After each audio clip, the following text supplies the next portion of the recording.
everybody. Welcome to Nexus at Night, your weekly Vanguard podcast, brought to you by our patrons at patreon.com/Nexus at Night. Amazing peoples like Darren, Cole, and Josh, but I'm Atlas. I'm Matt. I'm Root Beer. And I'm back from Jackin' in San Diego, so this week we're doing a set review for the D Lyrical Booster Set 1 Lyrical Melody. So this is the fishing season, even though they're not mermaids anymore. Okay, they're still on a big whale. That counts or something. The whales are mammals. Oh, forget it. I don't care. It's whatever. Fishing season. To those who haven't heard this before, like usual, go through everything from the highest rarity down through the double Rs, and then any commons or rares that interest us. But because Matt and I were barely paying attention to begin with, I'm going to leave that up to Root Beer. Okay, I was barely paying attention by the end of it. I have been talking to some people about these cards. Okay, good. So I have some idea, but yeah, it's gonna be weird. All right, so they're mostly bad. Something like that. So normally it's a person would get like that guy gets 2 nations, that guy gets 2 nations. Because this is all one nation, we're just going to go 2 cards at a time. Whatever. It's 2 for each person, then repeat the cycle. You don't care. Mm-hmm. Let's kick it off. Okay, so we start with Earnest Correct Leader Clarissa, grade 3, 13k, persona ride, blah blah blah.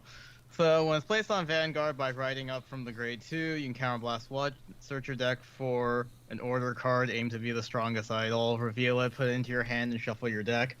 Then, when unit's attack hits, draw a card, choose one of your rear guards with Earnest Correct in its name, and it gets power plus 5,000 until end of turn. So, and then I have to actually read the order, otherwise this card makes no sense. So what you're saying is that Clarissa has to explain it all. Yeah. Yeah. I've been waiting for weeks to make that joke. Okay, sorry. Aim to be the strongest idol is a grade 3 normal order, so you play it if you have 5 or more units with Earnest Correct with different card names. And until end of turn, all of your Earnest Correct units get power plus 5,000, and if your opponent's Vanguard is grade 3 or greater, choose your Clarissa. It gets Vanguard continuous when it would attack. Choose 3 opponent's units on Vanguard or rearguard circle, and it battles all units on the chosen circles. Okay. So we need 5 with different names? Yes. There are exactly 5 units with Earnest Correct in their names. Oh, vomit. I hate this card. Oh, so, man. If it didn't have that condition, the idea... And need your opponent to be grade 3 already, I believe, right? Yes. Did I hear that correctly? Okay. So your opponent needs to be... So the idea, I guess, is like, if you play the order, you get to hit all 3 of your opponent's front row, draw 3 cards, and get 15k occasionally, and like feel really cool about it. But as it stands, like you're probably not doing it. Like you can't do it on your first ride, in which you'll just draw a card and get 5k probably, and then you might not even be able to do it on the second one, depending on what you can find. Yeah. Because there's nothing that like searches for. I guess like. No, your ride line searches for it, and then okay. The support card for, or one of the Earnest Correct units also searches more. So I think if you have most of, you should have 4 off of your ride line, and if you use the ride line to grab the grade 2 that searches, so you just need to find like 1 more. I think you just need to find 1. Gotcha. You find whatever the other one is. Gotcha. So actually. Your ride line only checks top 7, so you could just brick it. Oh, Woof. sick. God. I was going to say, this gets as good as the amount of Earnest Correct cards you have, because then it just becomes that Highlander deck, where you're like, alright. But if there's only 5 of them with that name, then you're working with no bumpers on the bowling lane here, so... and all for the... Like, okay, the ceiling of what you're doing is... draw some cards and attack the front row. Does that win you the game? No. So... And being a 3 attack deck, lol. Yeah. Kind of. It's a 3 attack, but hitting 6 things. Okay. Or 5 things, I guess. Yeah. I mean, if you could actually use the order consistently, it would be a pretty good grind deck. But like, you probably can't. Like, and also, like, if you're playing against this deck and you have a way to retire anything, you just, like, think about what they're searching, like, just make that mental note of that, and, like, blow up those things. And, like, obviously make a mental note of their drive checks. And, like, you get to kind of, like, even if it happens once, it's probably not happening very, like, doubling up on it might be hard. Yeah. Orfist would have, like, a field day against this, because not only do you not care, where you're like, fine, hit my tokens, but also it's got like so many things that retire that it's just like, okay, screw you then. Yeah. Yep. So, moving on. Okay, we're only going downhill from here. It gets worse. Yeah. So Archangel of Twin Wings Celestial. It's great. I'm not gonna read their grades anymore. That's stupid. I don't know why I keep doing that. So, at the beginning of your main phase, choose a card from Bind Zone, put it into your hand. If you put a card, bind the top card of your deck face up. And then White Wings, which is active when you have odd units in your Bind Zone. During your turn, gets power plus 5,000, critical black 1. And then Black Wing continuous. During your turn, all of your opponent's unit gets power get power minus 5, and Black Wings is active when you only have even grades. And I think we talked about this on the podcast before, but 0 is an even number. Yes, I think it was during Tangents, patreon.com/Nexus at Night. But yeah, it sucks that it's only odd or only even. Like, it's not like you add them up and then get the number from it. Well, I think, like, the way it's processes will always be like one card. Mm-hmm.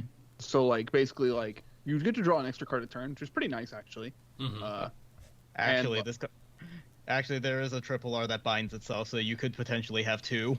Oh, I see. Okay, so you're not gonna have too many cards, but I believe there's a lot of cards that can, like, fix cards in your bind zone, like, from themselves too. Yes. And then, like, you know, so you have, like, some ways to adjust it, more than likely. And I believe there's a card that, like, deterministically puts a card in your bind zone. We'll get to those when we come up to them, but I think, like, and is there a card? So cards that I would look for this is where you can activate both the effects. But even if you get both the effects, like, this card is not interesting.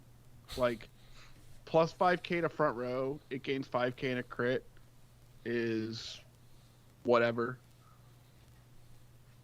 For meeting, like, a double condition, basically. Like, for meeting, like, even if you meet the double condition.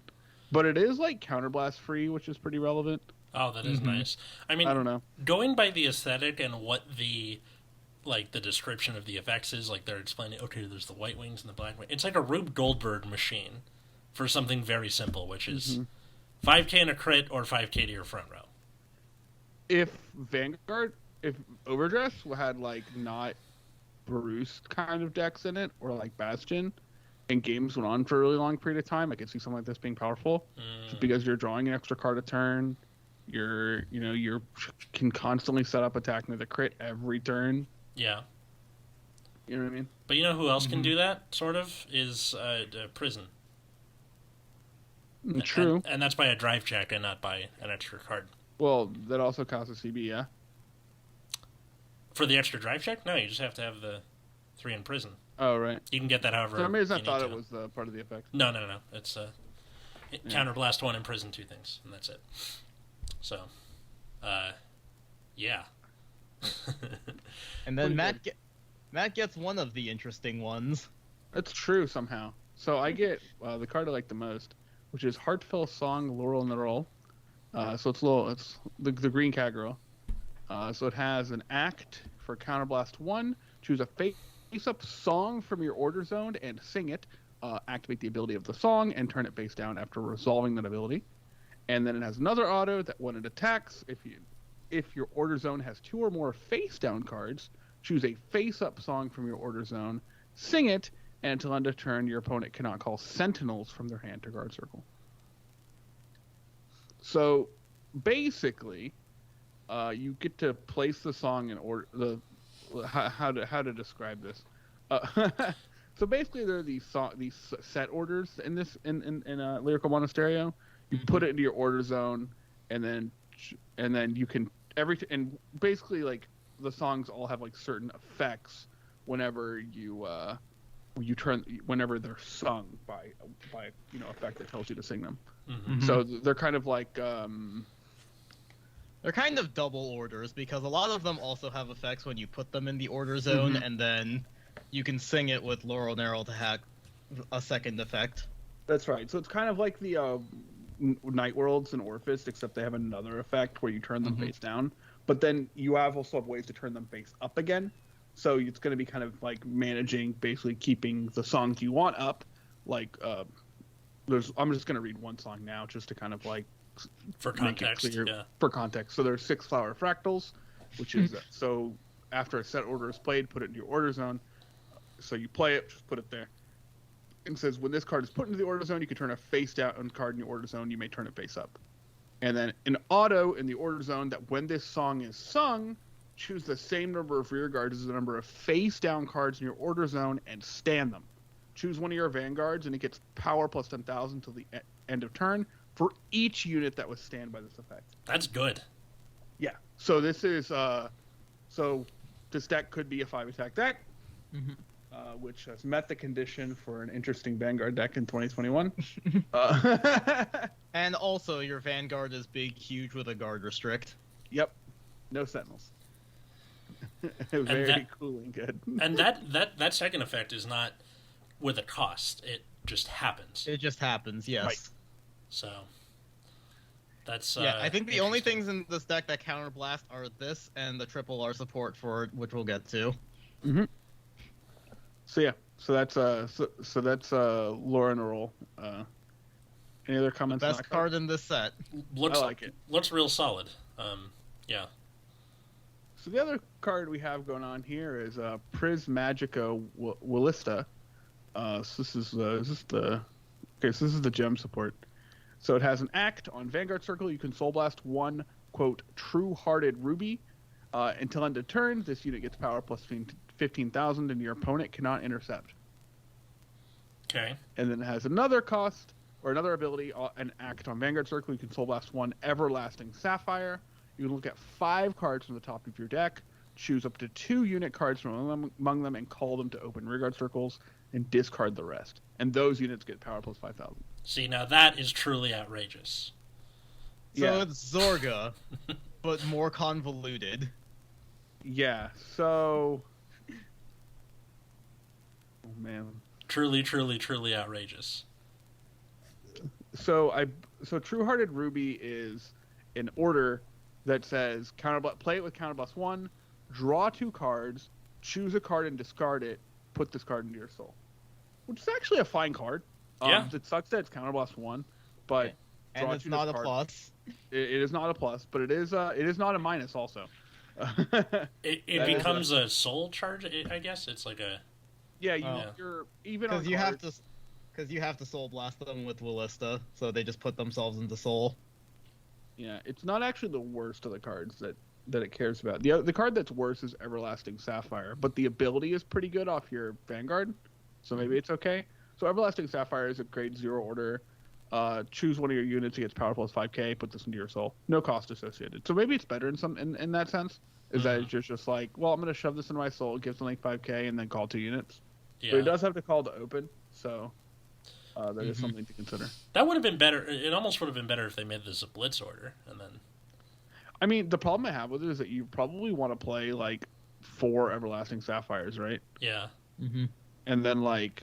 Which is fine. The card doesn't do much on its own except be a -1, but you do make up that minus later for the act. I don't know. It's just like wish there was like I don't know. You're just gonna be like less likely to hit because you're playing a bunch of orders. I mean, hit cards you care about really. Yeah. But I don't know. Like I said, this deck is Zorga with more hoops to go through and less utility. Yeah, I think Willista is like possibly worse than Celestial in its current state. I think I like the idea that they were going for Celestial like a lot more than I like the idea for Willista. But yeah, I like the art. It's cool art. Yeah. Yeah, it I has, don't it has know. some kind of weird thing going on. I don't know. It looks really like it looks really. I can't. It looks like a different, like just like a different. I don't know. I can't explain it. Aesthetic. It's. Yeah, it's like the same but different. Mm-hmm. I think it's because like the background is kind of more washed out than she is, but I don't know. I don't know. This is one of the ones I thought could be really interesting, so I'm kind of disappointed with how they executed it. Mm-hmm. Like, I don't think these skills scale particularly well compared to the. I don't know. I feel like Clarissa maybe doesn't scale very well either because she relies entirely on that one order. Mm-hmm. Mm-hmm. Yeah, I don't know. I feel like some of these designs aren't very future-proof the way that the ride lines for like the TDs and stuff were. Fair enough. Yeah, I know we didn't really cover the TD for Monasterio. Is that any good? Like, is that worth I mean, salt it might at all? have been if they actually supported it this set. Well, that's unfortunate. Oof. Yeah. I will save the rant for later when we're done with this set. Okay. All right. We'll put a pin in that. Coming up next, we have a downpouring singer, Elkeel. So, auto on rear, when your Vanguard is placed, you bind the unit and draw a card. Like, this is a triple R for some reason. And then auto, when this card is bound, both white and black wings of your cards are active until your opponent's next turn. That's why. I have a question. Yes. Mm-hmm. Why does it matter that it's active till opponent's next turn? Yes, there are several Blackwing cards that have guard skills. Oh, for rear guard? Yeah. Oh, I right see, on. I see. Sorry, I was thinking about Celestial just doesn't have like. Imagine if like Celestial's minus 5k to your opponent's front row, or your opponent's units works on opponent's. Dude, Right? if that Wouldn't that was be the nice? case, Magnolia is dead. Yeah, Celestial might have been good if they did that. That'd have been crazy. That might have been a little too broken, but like Maybe. that's like, Probably. but that's par for the course for Bermuda Triangle related stuff. So I wouldn't be surprised if they had done that. So was there anything else to add about this? I know this was kind of straightforward, but Nope. No, I mean No. this is definitely one of the cards you're looking for if you're playing that deck, right? Just something Yes. to activate both white black effects. yeah, Mm-hmm. It would be really nice if you could just bind this off the top, because waiting until your Vanguard is placed means this has to sit around and survive until the end of your opponent's turn. Yeah, I really wish this card like just act bind draw rather than Mm-hmm. I think like the way it's set up is a little frustrating. yeah. Yep. Like you like on the plus side, if you happen to bind this by accident, then you know. Yeah. Well, I mean the problem is like I don't know. Like if you like can't find another one of your Vanguard, which just happened, this card's just kind of like Dead. I would really like to leave. Yeah. Or actually, no. I was going to say, God forbid you bind a copy of your Vanguard, but you'll just get it back the next turn. So that's assuming you survive. There's lovingly watching over Otiri. So another grade 3 auto on rear when you play True Hearted Ruby. If your Vanguard is Willista, this unit gets plus 10k until end of turn, and you may play an additional order this turn. So you can do both. That's cool, Yep. I guess. Yeah, so you can kind of double up Ruby and Sapphire, or whatever. Or Emerald. Or if they ever make one. continuously spam Ruby over and over if you have a million counter That's blasts to spare. true. That's true. It is not a once per turn effect. It's like like the minion when you buy like Market or something. Yeah. Like I'll play all these. So that's an auto. When you play, so you can just keep spamming it if you got rubies. That's crazy. Oh yeah, this thing will be huge. I misread that at first because in my head I thought it was just like her thing was on play if you play. I don't know. Whatever. Took me a second. Yeah. Well, you're probably just gonna deck out if you do that. Yeah. Yeah, that's my goal. You're right. This is basically just Zorga with extra steps. Yes. All right. And that's a triple R. Yep. No. Like, I think a lot of people are gonna say Celestial was the worst, but I really think Willissa is actually the worst card this set. That's believable. Mm-hmm. Anyway, moving on to less bad card, we have Capricorn of Circulating Star Ingrid, so grade 3. When it's placed on rearguard circle, other than from hand, countercharge 1, choose one of your other rearguards in the same column and stand it.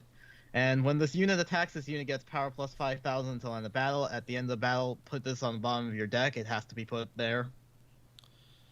Oh, that's a rearguard skill. Yeah. Yep. I see.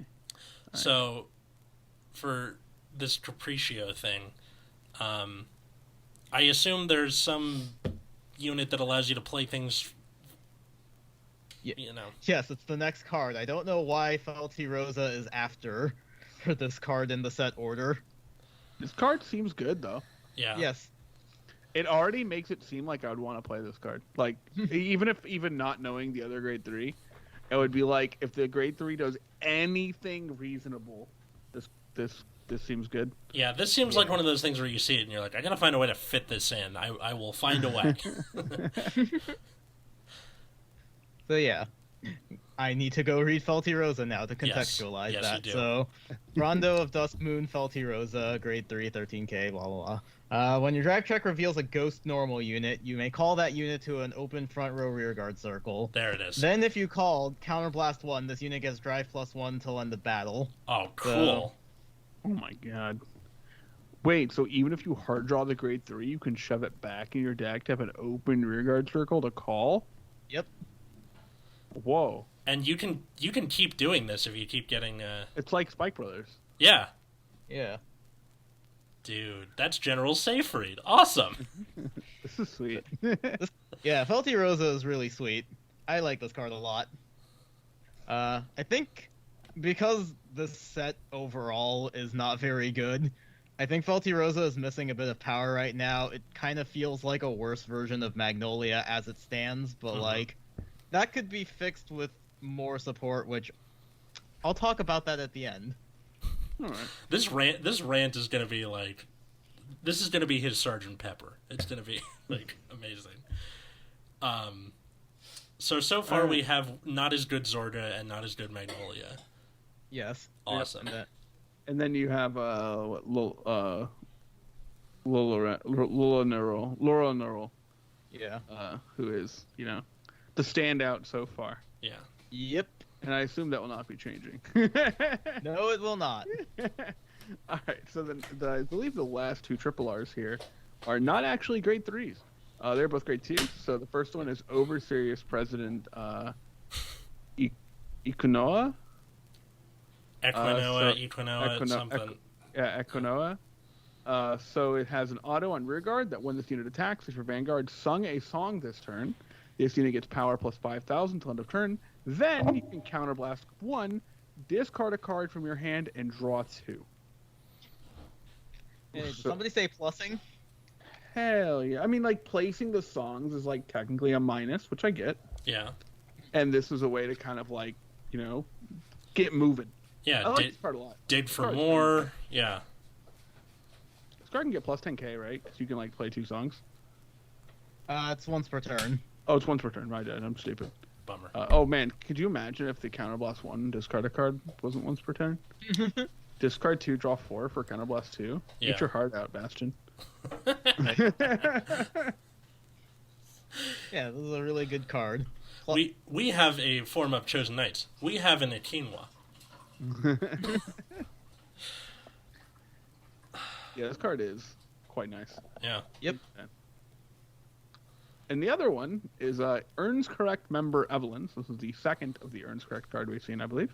Yep. So this is a grade 2 that when it's placed on rearguard circle from hand, you can, if your Vanguard is Earns Correct leader Calistera, you can counterblast 1, search your deck for up to 1 grade 2 or less card with Earns Correct in its card name and reveal it. If you have no rearguards in the same name as this card, call it to an open rearguard circle.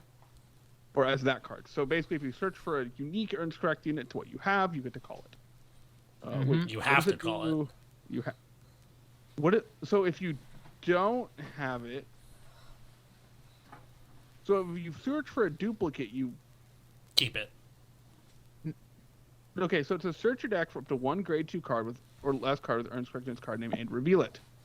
And if you have no rear guards with the same name as that card, call it to an open rear guard circle, shuffle your deck. It says nothing about what happens if you search for a duplicate, which I assume means you put it back in your deck and shuffle and put it. Yeah, that's what I would assume too. What a bizarrely worded card. Oh, that is weird.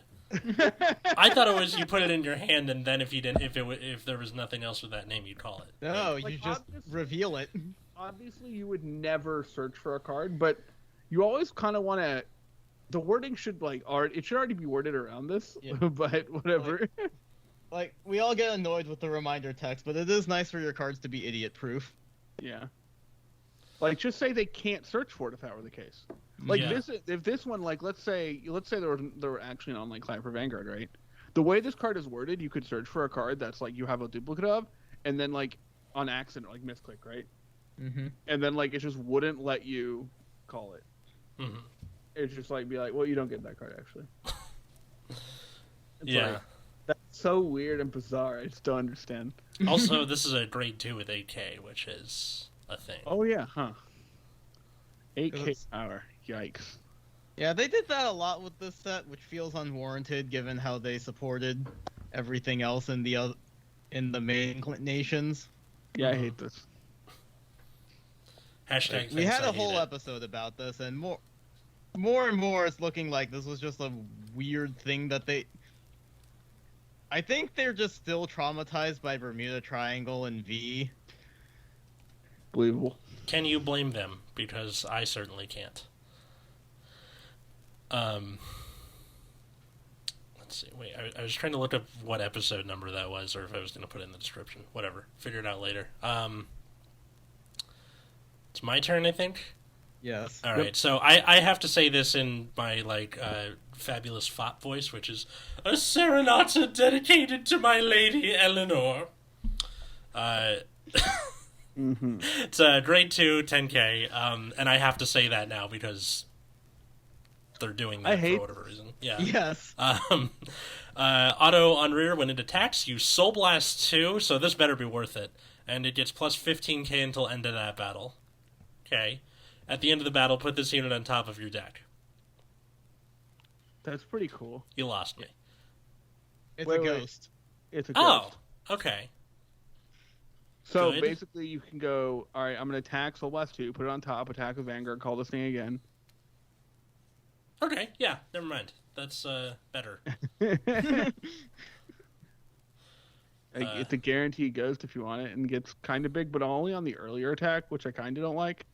I would rather it be not get power on like the first attack, and then like when you do it the second time, it get it says like when this is called from deck at 15k. I don't know, maybe that's too good. It's like Maybe. I randomly called it and didn't actually pay the Soul Blast 2. I don't know. Is the soul cost steep, or is it not really? Kind of. Yeah. I mean, you're not This going deck- to do this like 3 times a game probably. Yeah. Felty Rose is pretty soul heavy. Okay. And then we got Contradicting Kindness Virginia. So, grade 2, 10k. At the end of the battle, this unit attacked while boosted. If you played in order this turn, put this unit into your soul and countercharge 1. So, kind of a Bobble Mine type thing going on here. And does this count as set order? I think if you just played in order. Yeah, I don't see why not. Like, Pretty good. Yeah. That- This is That- actually generic support randomly. yeah, Yep. All right, I'm in. It's fine. Like, You're not I taking don't- a power cut. Like, Like, it's fine. I would play it if you just have nothing else. Yeah. And your deck is like plays orders. seems good to me.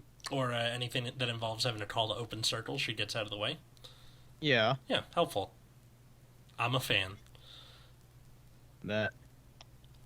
All right. And then we have Talented and Elegant Ellis. So the one card that supports Kyrie from the TD. Okay.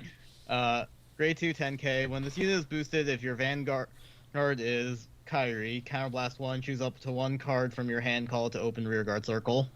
Wait, what? Because Kyrie is the one that returns the hand. And then and then calls a. Yeah. It's fine. I hate the art though. The art looks really weird to me. I kind of like art's it. Not great. Why does it have the green? I think it's supposed to be like, when stage lights are hitting or like have what's that called? No, it's just an anime thing. Oh, it is. Yeah, it's just the green looks weird. I hate it. Yeah, the art on this is not great. The eyes are what creep me out the most, I think. I'll just talk about this now, but like Kyrie as a deck is really convoluted because Bushiroad has decided not to support it in the set. Basically, Gotcha. They don't have a ton of cards that actually revolve around the return to hand mechanic. Instead, I think what they were intending was that you have all of these on play abilities that do basically just have big numbers, but and then you're supposed to return them with Kyrie. But because you don't have a lot of rearguard support that returns, or you don't have any rearguard support that returns things to hand, you just end up in this situation where Kyrie is the only thing opening your rearguard circles. So instead of playing it the way Bushiroad intended, what you probably have to do is take a bunch of random cards from other archetypes that get the fuck out of the way and just shove them into Kyrie and hope it works. I hate this. And so the end result is you just have a ton of resource costs in everything because you have a random mishmash of cards that weren't meant to work together being shoved into this one deck, and I hate it. So what you're saying is that it is neither talented nor elegant. No. Oh. How the mighty have fallen. Like, I wish this just returned something to your hand while it was at it. I mean, it's an overcorrection, like you said. So, Yeah. Who's next? We have Unbreakable Talent Henrietta. So, grade 2 10k. When this unit's boosted, Soul Blast 1. Increase the power of this unit by the original shield of the unit that's boosting it until end of turn. So That's a lot of words for power plus 5k. Yeah. Yep. Oh wait, I mean, no, I it can guess be boosted by a trigger. Hold on. Yeah, then it becomes plus 15k, and then... But you have to call a trigger, so the only thing you're using this in is Kyrie, and that deck already has way too many Soul Blast costs. Very cool. This is like... It's a very breakable talent. Yeah. Kyrie is a bit of a mess, and this is like the only thing that really works in. Bummer. I guess you could play it in Willista. I guess. Yeah. I don't know why you would. Just I guess if you're like Zorga, like every Zorga player, and you just mill 5 triggers with her skill. Yeah, yes. that's what I'm saying. A classic. That happens in Magnolia been too with Wild Intelligence, like front, heal. Great, You cool. can call the over trigger and give her plus 50k. Oh, Oh, hell nice. oh, hell yeah. That's what I'm talking about. That's one of those things where you do it just out of spite, where you're like, I could guard with this, but this is way funnier. Screw that. I would feel... Imagine losing to that. I might actually put this back. I might actually try this out in Kyrie now, just so I can do that. Because she can return the over trigger back to your hand. You're not losing anything. Right. True. But like the guy like goes up to the tournament proctor and is like, I lost, and he's like, what happened? And he goes, I died to the over trigger. Oh, that sucks. No, you don't understand. It boosted for 55k. Yeah. Oh. And then they bounced it to hand and called it back and attacked for 55k again. God, that'd be so sick. Maybe that's the strat. It's just find the over trigger. Don't actually need to like trigger it. Like that would be worse. Just draw it. I wouldn't be surprised if there was a thing where it's like, search the over trigger, put it in your hand. Like, I could easily see them doing that just for that. Funny you should mention that. I think there's a common card that just searches 2 triggers. Oh. Oh, Well. I would search the over trigger and then back just to do it. Alrighty. All right. So the next couple cards. The first one is Fleeting Admiration Barwell. It's a grade 2. It has a Black Wings ability. Active when your bind has only even grades. When this unit is placed on rearguard circle, you can Soul Blast 3. Choose one of your opponent's units for every 2 of your rearguards with even grades. They get power minus 5,000 till end of turn. Then your opponent puts all their power 0 or less rearguards on the bottom of their deck in any order. Same unit cannot be chosen twice. Right. So this is never killing anything. Well, with your Vanguard having the passive Oh, minus I see. 5k, Yeah. Oh, it actually can kill your opponent's whole board. except for Yeah. grade 3s, yeah. Except for the part where you need to have even grade units, or even grade rear guard. So you can only get rid of like 2 things. That's true. That's true. So yeah, even if you have a full board, because it's never going to count your Vanguard. Huh. Yep. So it's kill to your opponent's front row, basically. Yes. Huh. This card exists. Soul Blast 3 is so heavy. Yeah. Soul Blast 3 is a lot. I don't think Alestiel is using Soul for much else, but like, Soul Blast 3 is a lot, and also having 4 even grade units is probably not what you want for Alestiel. Mm-hmm. And also, like, Soul Blast 3 is one of those costs that, like, if you soul charge a lot, you don't really have to think about, like in Bruce. Yeah. But, like, in a deck that doesn't soul charge at all, it's just something that you have to, like, constantly be aware of. Like, you're basically going to be able to do this once. Yeah. Mm-hmm. And, yeah, so, cause that's actually not great, huh? Yeah. No. This card seems really cool in theory, but then all of the caveats they throw on top of it is just like, why? Honestly, feel like this is Soul Blast 3 Retire 1. Yeah, that's basically what it says. So that's Especially when you compare it to the other Alestiel support, which is a little further down the line. Yeah. Well, we'll see when we get there. Yeah. So the other is the third in the Earns Correct supporters.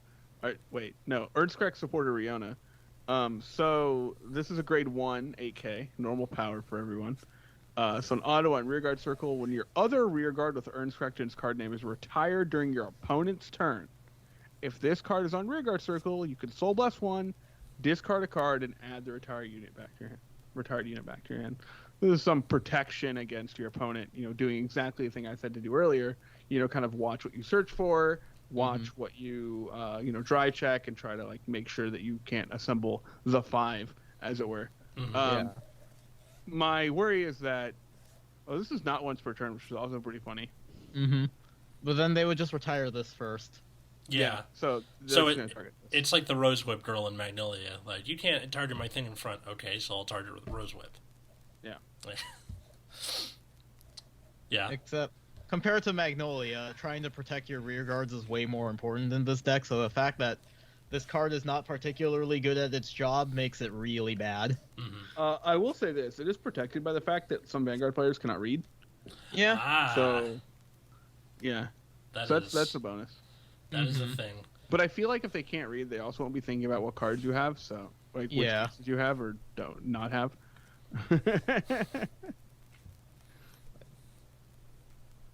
But I think Ernest Correct is just not amazing. It's not the worst in the set by far, but, like, not great.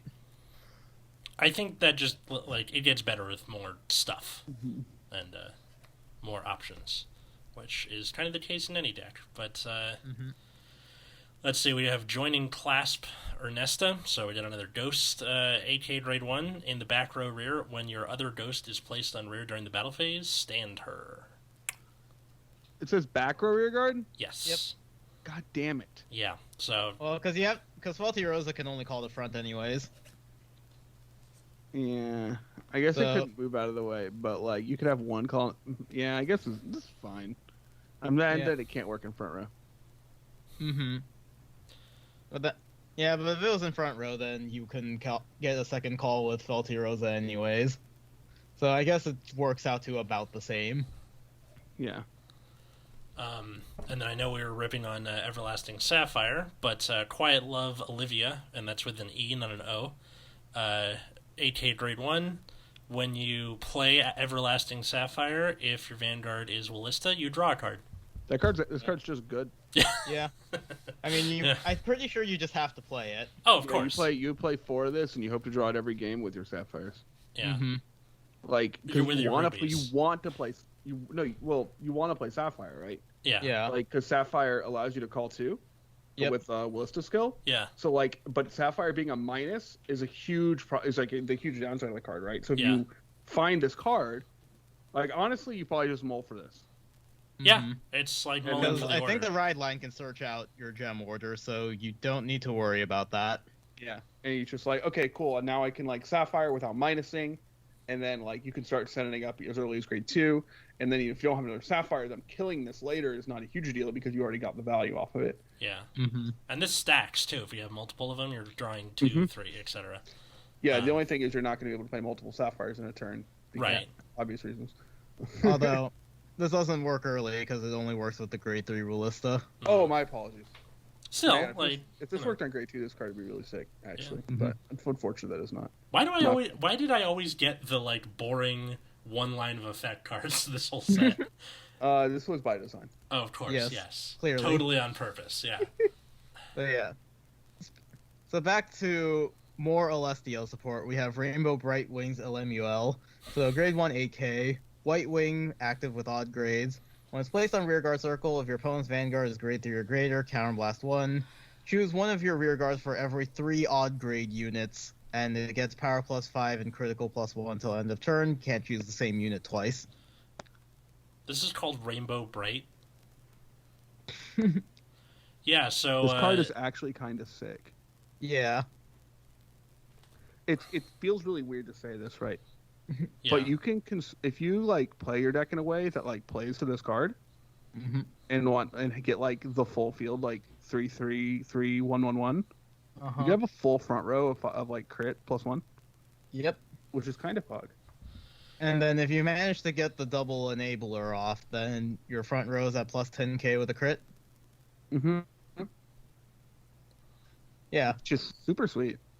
Yeah. I think this card is just much better than the Blackwing equivalent. Oh, definitely. Because, like, being restricted to 2 units is actually more relevant for your own cards, because Celestial herself already gains a crit. Mm-hmm. So you're only really needing to buff your rear guards. Like, I think the strategy Bushiroad intended is that you're supposed to use like the grade fixing so that you can have like different wings active depending on the skill you need. But I feel like what's actually going to happen is you just shove your deck full of odd grade units and play this to get crits, and then if you have the double enabler, that is the only time you will ever use a Blackwing ability. Makes sense. I mean, like I think that's what Bushiroad tends to do. It's like you can do this or you can do this, and people are like, "Well, I want to do this as much as possible. The other one's good, but like, so I'm just gonna, focus on this one thing." Most of the time, what people do is not what Bushiroad intends. Yep. And I think that's the case with any TCG. They're like, you could do it like this, and they're like, no, I'm just gonna do a Zodiac Broad Bowl and go ham. So, sorry. Yeah. Screw that card. Yeah. Yeah. And then we have Spirit Recharge Luisa. So grade 1 6k. When it boosts, if your Vanguard sung a song this turn, gets power +5,000 until end of battle, and then if it's in the back row center, countercharge 1. Oh my god. That's so good. Holy shit, Yeah, dude. you can just countercharge. It's fine. Easy. This is better than that booster that Bruce has that lets it get triple drive. Like, so much better. It is just 6k, but like where else are you calling a 6k? Calling a 6k to like side back row is like kind of troll. Yeah. Mm-hmm. And like you're basically only calling this behind Vanguard. Yeah. Yeah. This is sick. It's an 11k booster for Laurel Narrow, so like turn 4 she can be I think 54k with a crit with guard restricts Vomit. if you have like your optimal turn. Oh my god. What do you think she's eating? And you had 5 attacks that turn? Is this gonna be the new thing? Like, this is what's gonna, take the world by storm? Or No, I don't think it's that good, but oh, like the rear guards are kind of lacking in power, so like I think people compared it to D-Police, where your rear guards are like kind of garbage, but they enable your Vanguard to be big, huge. So yeah, I respect this. yeah, you just have like 5. You have 5 middling attacks that are mildly annoying, and then 1 really big attack your opponent probably can't guard. makes sense. Yeah, Yeah. I like the art on this too, where it's like a stool Mhm. girl and she's like a vampire kind of and is eating popcorn. I don't know. It's neat. Is she eating like popcorn? This looks like a popcorn bag. Yeah, it looks like popcorn bag. Very cool. Yeah. Yeah. So yes, good card. And then the last two double R's are the orders that we've already read. Yeah, that being aimed to be the strongest idol and 6 flower fractals, and then 5 over triggers. We have 5 over triggers that all have the same ability. So it's just the additional effect is during the fight you have a continuous during your turn all rear guards get power plus 10,000. Yeah, I would use the one with the clamp art. That's interesting that they. Why would they make 5 of them all with the same effect? Is it just for... different art? Yep. They're basically just emulating the main 5 nations where they have the 5 ride lines and then 5 theme cards for them, which is a total waste of space and I hate it. They also made 5 sentinels that all do the same thing. Mm-hmm. Like, I suppose it makes these cards more accessible if you care about Lyrical Monasterio, which nobody does. Damn. So, like... Really cool art on these, too. What a waste. Yeah. So, like, there is that, but, like, yeah, the fact that they all just do the same thing kind of makes this just a waste of space. Mm-hmm. Stuff that could have been used to support the TD. Come on. Right? It writes itself. Like, there is exactly one card that benefits from other units being returned to hand, and it's a grade 2 8k that gains 5k power. That's it. That's the... Yes, that's all it does, is when your other unit is returned to hand, it gets 5k. What's the name on that? I don't remember, and I don't care. Awesome. I was going to try and use that as a segue to be like, okay, that's the end of the double R's. Let's get into any commons or rares that interest us. But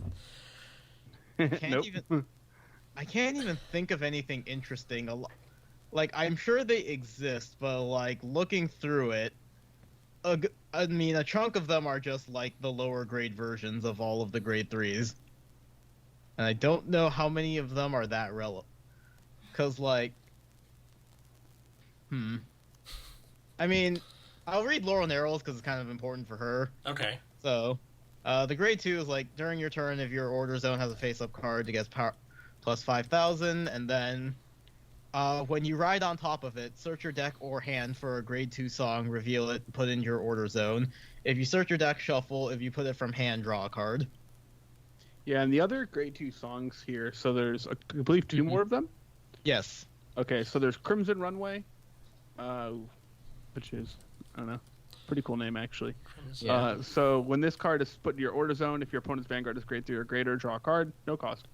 And then order zone, when the song is sung, choose one of your Vanguards and gets critical +1 until end of turn. Neat. So that one's pretty neat. The autumn The leaves other- kind of look like the crit symbol a little bit. Yeah, and then the other one is the sound of waves at twilight. Really weird art going on. Like the art, like is really like I don't know. The perspective is a bit weird. This looks like in Majora's Mask, like right when the moon crashes. A little bit. So when it's put into order zone, you choose one of your Vanguards, gets power plus 5k, and then when the song is sung, all your front row units get power plus 5k until end of turn. Which was a fine early song, but I think one of the less important ones. Yeah. And then, where's the Raid 1 song? Innocent Happiness. So, that one is just... This one doesn't have an effect when played, but in the order zone, when you sing it, draw a card, give your Vanguard plus 5k. Oh. I think you just always play this first, because free advantage, and the deck isn't doing much early anyways. Like, I think Laurel Narrow is comparable to Bruce as the closest equivalent, where you have a big, huge turn 4 where you can restand your units and get big power on your Vanguard with the guard restrict, and then, like, you just kind of spend your early game durdling around drawing cards. And trying not to die, yeah.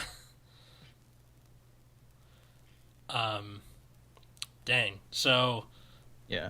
And then the grade 1 is just when you ride on...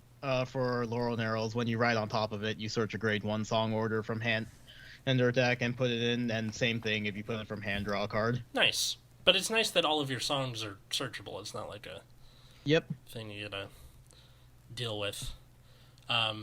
So For sure. I know the commons and rares section is a little paltry, but Rootbeer, what's this rant you have boiling under the surface? Let's close out Fish the season episode is with that. stupid, fish season is stupid, and I hate it. Like, I am so tired of fish season. Everyone is tired of fish season. Like, this is coming after fucking Monster Strike, so we had two back-to-back sets where basically no one cares, and especially for Monster Strike because we're not getting it in English, and followed up by Lyrical Monasterio, where the ride lines themselves are interesting, but the rest of the set is all like really mediocre support that is on the level of set 1 for the Five Nations, which is infuriating because the whole point of Nations was that we weren't doing this shit anymore, right? Mm-hmm. Like, we weren't having this thing where decks are just being left behind because we're supporting something else right now, although encounter cards kind of fucked Eugene and Hexaorb anyways, but I digress. So, it just feels like they keep talking about Lyrical Monasterio like it's supposed to be a regular part of the game because, with collabs, you kind of have an understanding that unless they say otherwise, they're kind of one and done, right? Yeah. Like, they do it, it comes out, it's playable, not really for, what's it called? Token Rambu. They weren't great, but like, you know what it is. It's just a thing that you play like once for the novelty, and then it's done. We're not seeing it again for like a year or two. Yeah. Mm-hmm. And Lyrical Monasterio is being billed as a regular part of the game because every time they have any kind of director's talk or anything, they're always talking about like, yeah, we plan on regularly supporting like the Five Nations and Lyrical Monasterio. We're gonna deliver content for that. But then, we're 2 sets in. We're finally getting the Sixth Nation as its own special set, segregated from everything else. It's at a lower power level than the things we're getting in set 2. I don't even know if we're gonna get 20k fronts. It's looking like we're not because they're just giving us 3 of each trigger. So, we're not even getting like quality of life updates that the deck got in set 2. And then what? We already have sets 3 and 4 confirmed, so earliest that we're gonna get a lyrical set 2 is after another 2 sets of the Five Nations, where who knows how many things that they're gonna get updated, and then is Lyrical Monasterio just gonna be 2 sets behind again when we get there? Like, they're finally gonna bring it up to set 2 levels when everything is already 2 sets beyond that. And then there's the bullshit that they just didn't support Kyrie in any way. They gave like 2 cards and then put a bunch of on plays because, you return things to hand, so you can get your on play abilities again. We don't have to think about if the deck can bounce anything to hand or not. And again, it's going to be like 6 months before we get any kind of support for this. Yeah, and then they would be almost like incentivized to make the same mistake again. Because what made Bermuda Triangle the way it was that once a year release schedule where they're like, okay, we gotta make this last, and then they just completely wrench the game to a higher like echelon in terms of power creep.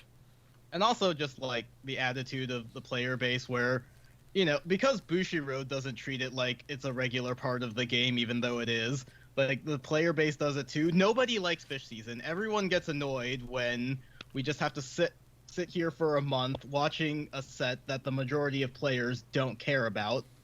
Like, clan boosters in general have always been shitty because it's just like 90% of the player base is just like irrelevant right now, while this one clan or nation gets supported. Like, the English player base likes to fillet Orphist all the time, but if they just made a booster set that was all Brantgate, we would all be so sick of it by the end, because everyone who doesn't play Brantgate is just like, so are we getting anything anytime soon? And usually the response to that is, well, you'll get your regular set soon, but it's just, it's boring. It incentivizes the game to power creep itself because you are only giving to one thing at a time. Like, might be time to go a little socialist with your release schedule here. Like, yeah, it's kind of boring in terms of, like, okay, we gotta, do X, Y, and Z, but I think if you give just little bits at a time on each set, it's more interesting in the long run than just kind of blowing your load and being stuck for a year. Like, I would much rather they just stuck to, like, one or two good, like, smaller set because it's only one nation. Get, like, two, maybe, because they're putting new ride lines into set 3, I'd say maybe make, like, 3 decently good archetypes in a smaller set, and then once that's done, just shove them in the main set. And instead, we have 6 ride lines, one isn't being supported properly, and a lot of the rest of them are half-baked, and who knows when the fuck they're gonna support it next. Like, and I thought what they had said at the beginning when Overdress was revealed was that, they were going to fold Lyrical Monasterio into the main set, but it doesn't look like that's what's happening anymore. It looks like we're still just having Lyrical Monasterio be its own thing for no fucking reason, and nobody likes it. Us included. It's boring for us. It doesn't benefit Lyrical Monasterio players. Like, people who don't care about Lyrical Monasterio are frustrated because they take up a month of reveals, and if you just folded it into the main set, then it would be like maybe a couple days, right? They reveal it on stream, and then usually for the next couple of days, the daily reveals are also going to be cards for the same nation, and then, you move on. You just go on to the next nation. It's fine. So, you said that, I guess the optimal number would be, like, around 3 ride lines. Which ones would you cut from this? If you were gonna, like, Thanos snap them. The bad ones? Yeah, but they all kind of suck, so... Yeah. I mean, Laurel Nerl and Faulty Rose are fine, so if I'm going by the ones that don't suck, then those would be the 2 I keep, and then they could actually support Kyrie from the TD. That would be probably preferable. I'm not sure whether 5 archetypes one set, so like a lot. For not having like some of them supported already. It feels like something they should be able to do, but this isn't the size of a full set, right? This is like smaller than a normal set.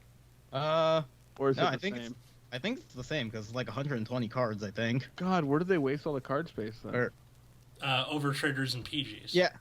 Oh yeah. Having 5 over triggers, 5 PGs, and let's see, 12 triggers. Right.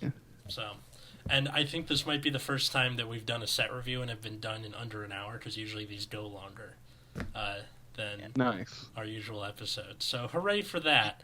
For the best. Because even I can't bring myself to give a fuck, and I'm the Bermuda guy. Yeah. Well, on the bright side, I have obtained a PS5.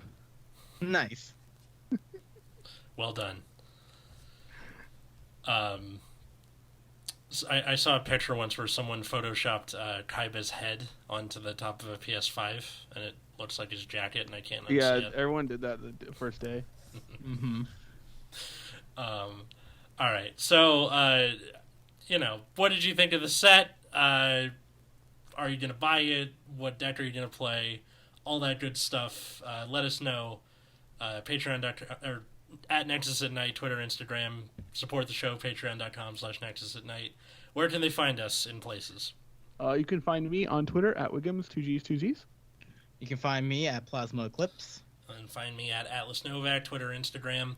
At the time you're hearing this, on like the day it comes out, I will be on the Burbank Comedy Festival that night and the following night. So August 18th and 19th. The links will be on my Twitter if anyone is in the area and wants to come out. But thanks to Darren, Cole, and Josh and the rest of the patrons. And until next time, I was Atlas. I'm Matt. I'm Root Beer. And we made it under an hour. Good night, everybody.